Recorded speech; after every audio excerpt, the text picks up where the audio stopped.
আসসালামু আলাইকুম viewers. Integrated construction ERP flame 2026 এর মাধ্যমে কিভাবে ক্রয়কৃত মালামালের লেনদেন এবং অন্যান্য তথ্য এন্ট্রি দিতে হয় এবং কিভাবে ভাউচারের স্ক্যান্ড কপি আপলোড করে লিঙ্ক করতে হয় সেটি আমরা গত ভিডিওতে জেনেছি। এখন আমরা জানব কিভাবে পার্টি পেমেন্টের লেনদেন এই সফটওয়্যারের মাধ্যমে এন্ট্রি দিতে হয়। সেই জন্য আমরা একইভাবে পারচেজ এক্সপেন্স এই বাটনটি ব্যবহার করব। এই জন্য আমরা এখানে ক্লিক করব। ক্লিক করলে একটি সতর্কতা মেসেজ আসার পর একটি ফর্ম চলে আসবে। সেই ফর্মে গিয়ে আমি পার্টি লেজার যে বাটনটি আছে আপনারা দেখতে পাচ্ছেন, এই পার্টি লেজার এই বাটনটি ক্লিক করব। ক্লিক করার সাথে সাথে আমার আরেকটি ফর্ম আসবে। এই ভেন্ডর ওপেনিং ফর্মটিতে আমরা একটি ড্রপ ডাউন বক্স দেখতে পাচ্ছি। এই ভেন্ডর ওপেনিং ফর্মটিতে আমরা একটি ড্রপ ডাউন বক্স দেখতে পাচ্ছি। ড্রপ ডাউন বক্সে ক্লিক করলে যে সমস্ত ভেন্ডরদেরকে ওয়ার্ক অর্ডার কিংবা সাপ্লাই অর্ডার দেওয়া হয়েছে তাদের ইউনিক আইডি ডিসপ্লে হবে। এই ইউনিক আইডিটির একটি বৈশিষ্ট্য হচ্ছে সাপ্লাইয়ের ধরন এবং তার বামে ভি লেটারের পর একটি সিরিয়াল নাম্বার দেওয়া আছে, যার কারণে একজন ভেন্ডরের সাথে আরেকজন ভেন্ডরের আইডি কখনো সেম হবে না। এখন আমি লাস্ট যে ভেন্ডরটিকে আমি ওয়ার্ক অর্ডার দিয়েছি সিমেন্টের, আমি সেটিকে সিলেক্ট করলাম। এখন আমি ওপেন লেজার বাটনে ক্লিক করব। ক্লিক করলে আমার ওই সিমেন্টের সাপ্লায়ারের সমস্ত তথ্য এই ফর্মের নিচে আমরা লিস্ট ভিউতে দেখতে পাচ্ছি। আমি আপনাদেরকে ডানে স্ক্রল করে দেখাচ্ছি। শুধুমাত্র যে সমস্ত তথ্য ইতিমধ্যে পূরণ করা হয়েছে ওইসব তথ্যই আমরা এখানে দেখতে পাব। যদি একটি ভেন্ডরকে যে ওয়ার্ক অর্ডার বা সাপ্লাই অর্ডার দেওয়া হয়েছে তার সাথে শুধুমাত্র একটি বাজেট আইডি ইনভলভ থাকে, তাহলে ক্লিক করার সাথে সাথে সেই বাজেট আইডি চলে আসবে। আর যদি একাধিক বাজেট আইডি ইনভলভ থাকে তখন এখানে ক্লিক করলে আমার সাজেশন আসবে। সাজেশন থেকে আমাকে এক এক করে যে বাজেট আইডি নিয়ে আমি কাজ করব সেই বাজেট আইডি আমাকে সিলেক্ট করতে হবে। এখন আমাকে ভেন্ডর আইডি এবং ভেন্ডর নেমের ঘরটি ফাঁকা আছে, এখানে জাস্ট আমাকে ক্লিক করলে অটোমেটিক সে চলে আসবে।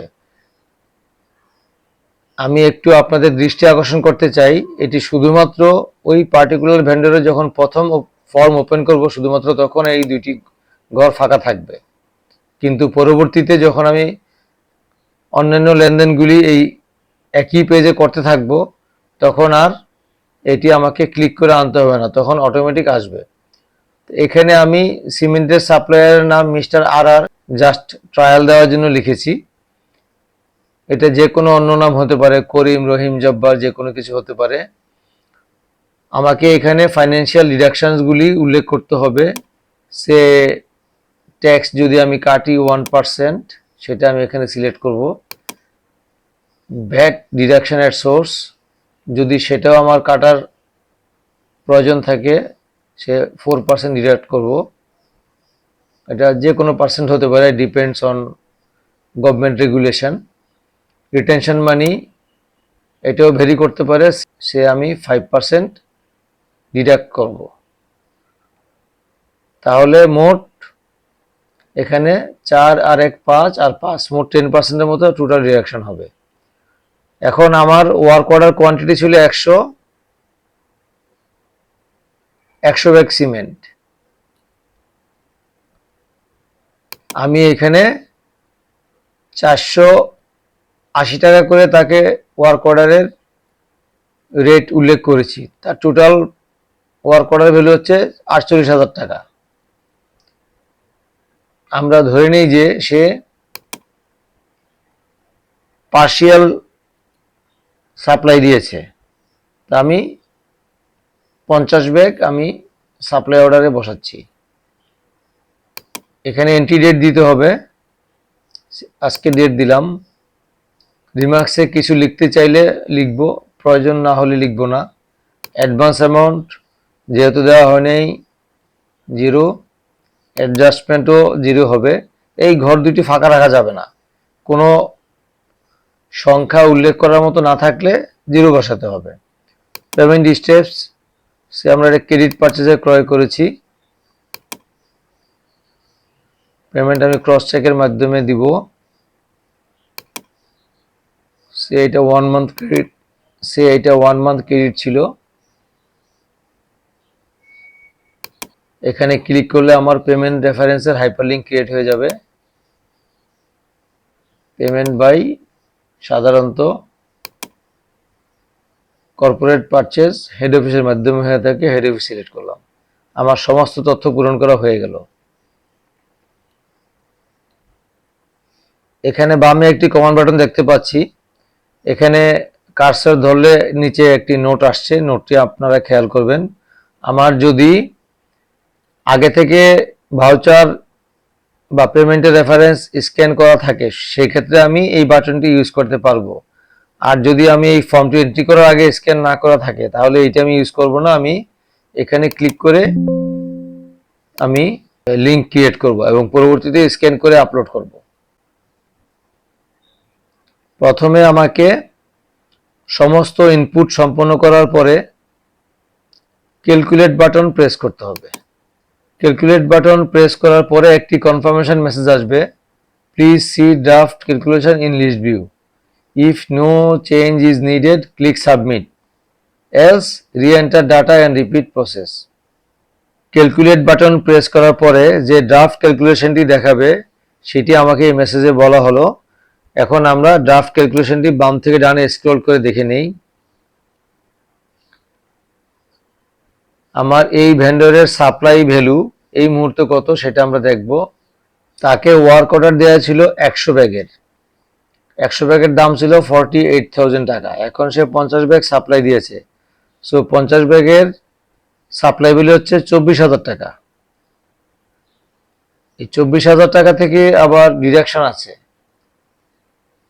ট্যাক্স 1%, ব্যাট 4% এবং রিটেনশন 5%, তো টোটাল 10%।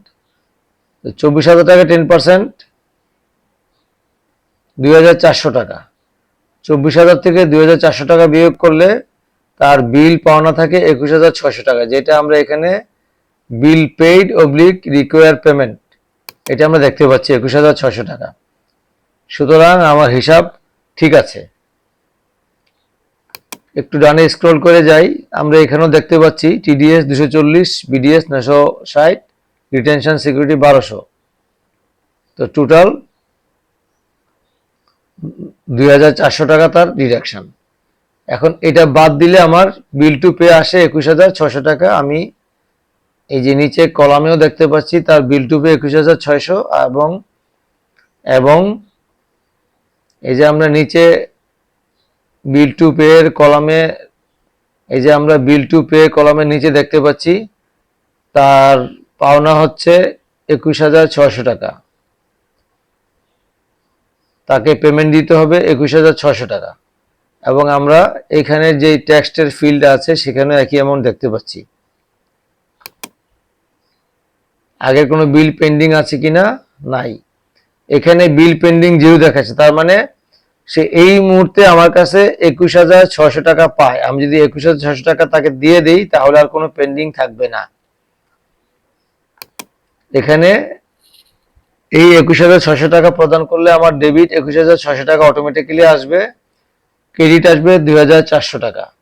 এখানে ডেবিট কেন কম আসছে, কারণ আমি তাকে সাপ্লাই ভ্যালুর চেয়ে কম টাকা প্রদান করছি। কেন কম টাকা প্রদান করছি, কারণ আমি তার কাছ থেকে আইটি, ভ্যাট এবং রিটেনশন মানি কর্তন করে রেখেছি। যে টাকাটা কর্তন করে রেখেছি সেটা পরবর্তীতে আমাকে জমা দিতে হবে, ট্যাক্স এবং ভ্যাট ব্যাংকে জমা দিতে হবে এবং রিটেনশন মানি তাকে কাজ শেষে সাপ্লাই অর্ডারের শর্ত অনুযায়ী ফেরত দিতে হবে। এই জন্য সেই কমের যে পরিমাণটি সেটি এখানে টিডিএস পেয়েবল, বিডিএস পেয়েবল এবং রিটেনশন অবলিক সিকিউরিটি পেয়েবল এই কলামে দেখাচ্ছে। তাহলে আমরা দেখতে পাচ্ছি আমাদের হিসাব ঠিক আছে। এখন আমি মনে করি যে আমার ফান্ড শর্ট আছে, আমি 21,600 টাকা না দিয়ে তাকে আমি 20,000 টাকা দিব। তা আমি এখানে কারেক্ট করে 20,000 লিখলাম। যেহেতু আমি এখানে এডিট করলাম, সুতরাং আমাকে ক্যালকুলেট বাটন পুনরায় প্রেস করতে হবে। প্রেস করার পর একইভাবে পূর্বের মেসেজটি আসলো, এটি আমি আগে ব্যাখ্যা করেছি, এখন জাস্ট ওকে করে দিলাম। এখন পুনরায় আমার ড্রাফট ক্যালকুলেশনে যে রোটি আছে সেটি আমি দেখব, সর্বশেষ rho.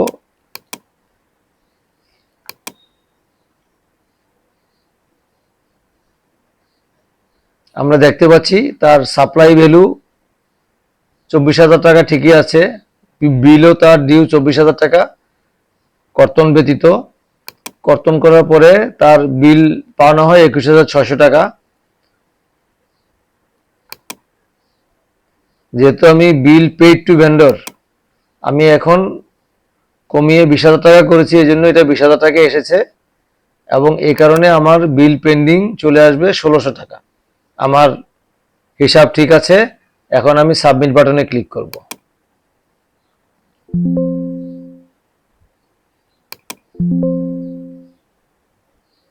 Data transfer complete message আসলো, আমি ওকে করে দিব। এগুলি কনফার্মেশন মেসেজ। আমার লেনদেনের তথ্য সম্পন্ন হয়ে গেল। এখন আমি ধরে নেই সে পুনরায় বাকি 50 ব্যাগও আজকে বিকেলে সাপ্লাই দিয়েছে, সুতরাং এখন আমাকে তাকে বাকি পেমেন্ট দিতে হবে।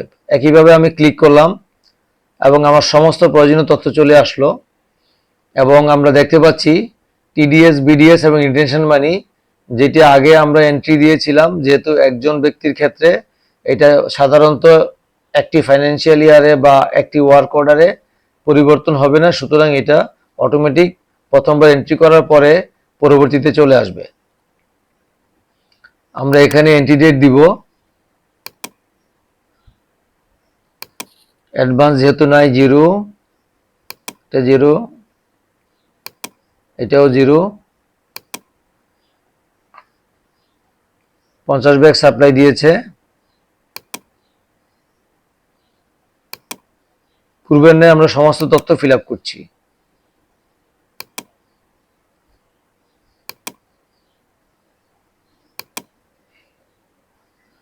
এখানে আমরা 3টি টেক্সট বক্স ফাঁকা দেখতে পাচ্ছি, এগুলি ফাঁকা রাখা যাবে না। যদি আমি ব্যাংকে টাকা জমা দিয়ে থাকি তাহলে সেই পরিমাণটি উল্লেখ করতে হবে, না দিয়ে থাকলে 0 দিতে হবে। কারণ আমি যে টিডিএস, বিডিএস কেটে রাখছি সেটা আমাকে কোয়ার্টার শেষে বা বছর শেষে অবশ্যই ব্যাংকে জমা দিতে হবে এবং রিটেনশনও কাজ শেষে আমাকে ফেরত দিতে হবে। তো এখন আমি কিছু দিচ্ছি না, এজন্য 0 দিয়ে রাখলাম। পেমেন্ট রেফারেন্স একইভাবে আমি ক্লিক করার পরে চলে আসলো।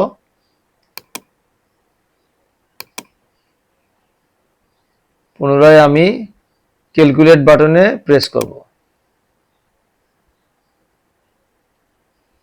আগের মতো একইভাবে মেসেজটি ডিসপ্লে করবে, ওকে করে দিলাম। এখন আমরা এখানে দেখি সে আমার কাছে কত টাকা পায়।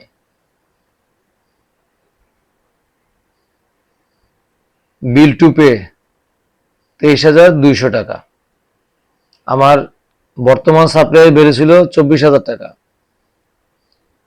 আইটি ভ্যাট কর্তন করে, আইটি ভ্যাট এবং রিটেনশন মানি কর্তন করে যে টাকা পাওনা হয় প্লাস প্রিভিয়াস যে পেন্ডিং ছিল, এই যে আমরা এখানে দেখতে পাচ্ছি 1,600 টাকা পেন্ডিং, সেই পেন্ডিং যোগ করে এখন তার টোটাল পাওনা হবে 23,200 টাকা। সুতরাং আমার হিসাব ঠিক আছে। আমরা এখানেও দেখতে পাচ্ছি 23,200 টাকা সেম ফিগারটি আছে। সুতরাং আমরা এখন সাবমিট বাটনে ক্লিক করব।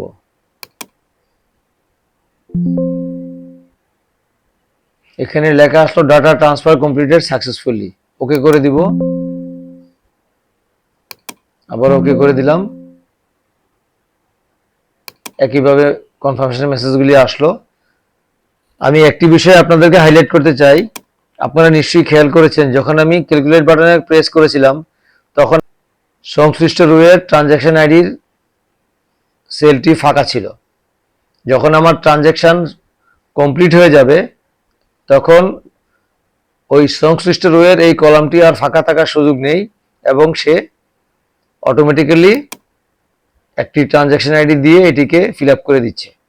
আমি আপনাদেরকে কলামটি বড় করে দেখালাম। এভাবে আমাদের পার্টি লেজার সম্পন্ন হয়ে গেল। আশা করি আপনারা সম্পূর্ণ বিষয়টি ভালোভাবে অনুধাবন করতে পেরেছেন। কুইট করার আগে আমি এই ফর্মের আরও দুটি বাটন যেগুলি এখন ইউজ করা হয়নি সেটি একটু আপনাদেরকে আমি দেখিয়ে দিচ্ছি। এখানে রিসেট বাটন আছে, এখানে কুইট বাটন আছে। কুইট বাটন ক্লিক করলে আমরা এখান থেকে এক্সিট হয়ে যাব। এই ক্রস বাটনে ক্লিক করলে আমরা এখান থেকে এক্সিট হতে পারি, দুইভাবেই এক্সিট হওয়ার সুযোগ আছে। রিসেট বাটনটি হলো আমি এই ফর্মে ডাটা এন্ট্রি করার পরে আমি যদি ডাটাগুলি মনে করি যে ক্লিয়ার করতে চাই তাহলে রিসেট বাটনে চাপ দিলে এগুলি ক্লিয়ার হয়ে যাবে। যেমন আমি এখানে ক্লিক করার পরে আমার এখানে সমস্ত ঘরগুলি ফিল আপ হয়ে গেল। রিসেট বাটনে আমি প্রেস করার সাথে সাথে ফর্মটি ক্লিয়ার হয়ে গেল। এভাবে এই সফটওয়্যারের যতগুলি রিসেট বাটন আছে অন্যান্য ফর্মেও একইভাবে রিসেট বাটন ক্লিক করলে সমস্ত তথ্য ক্লিয়ার হয়ে যাবে। প্রিন্ট বাটনে ক্লিক করলে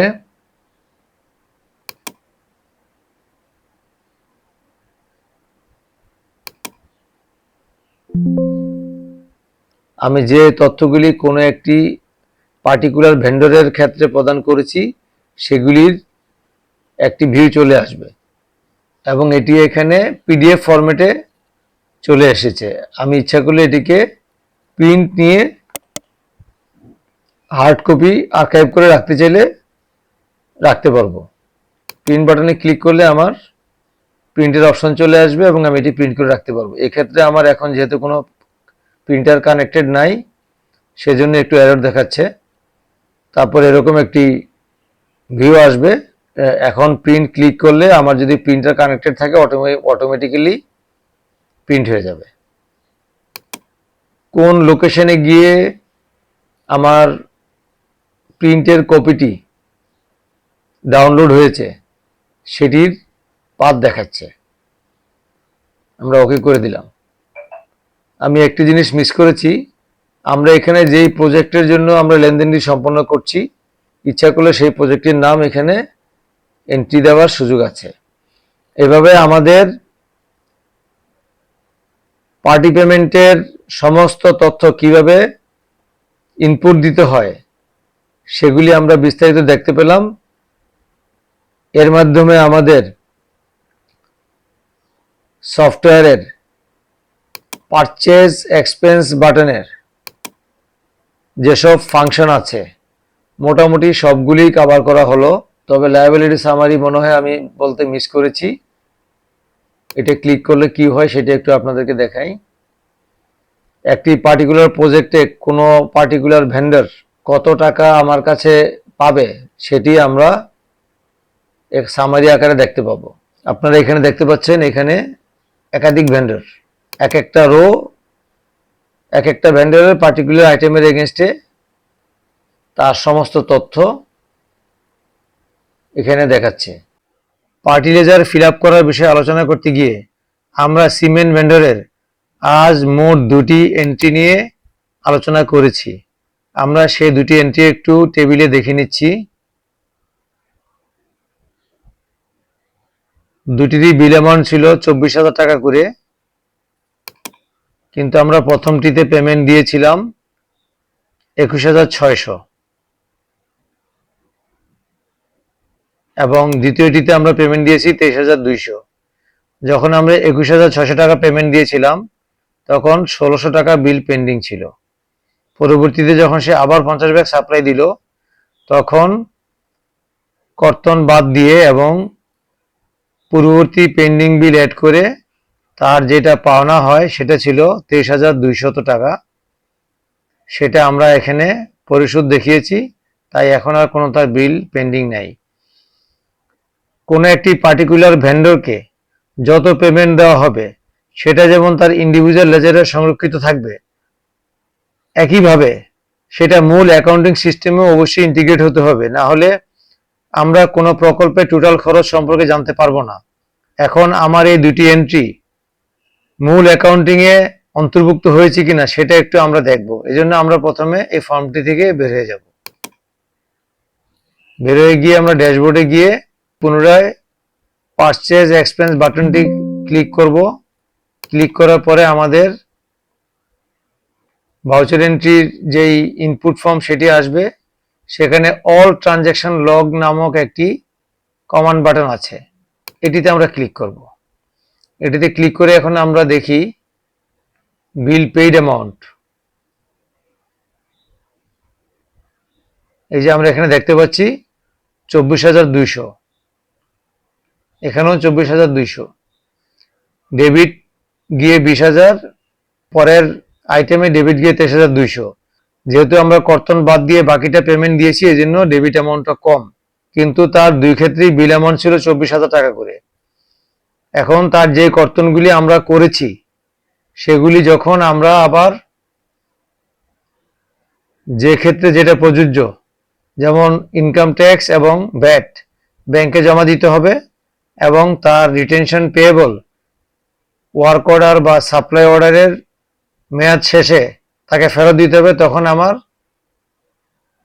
পুনরায় যখন আমি ওই ফিগারগুলি এন্ট্রি দিব তখন আমার ডেবিট এবং ক্রেডিট সমান হয়ে যাবে।